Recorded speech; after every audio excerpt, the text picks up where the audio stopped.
हंसता जमाना रे पगली, तोर पगला दीवाना पर।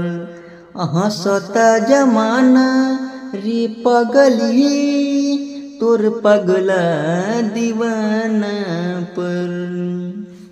हाँ दिहलु ऐसन जखम नाही सहब सितम, दिहलु ऐसन जखम नाही सहब सितम। जुल्म होता काहे हाय परवाना पर। हंसता जमाना रे पगली, तोर पगला दीवाना पर। हंसता जमाना काहे रे पगली, तोर पगला दीवाना पर। अपने त चल गइलू मंगिया में से नूर भरा के, हमरा के छोड़ दिहलू जियते मुआ के, जियते मुआ के।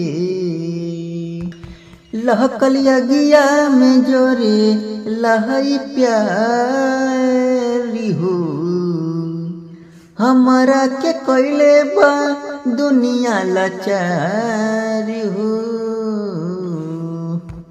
अरे सुना सनम हमर निकल दम, अरे सुना सनम हमर निकल दम।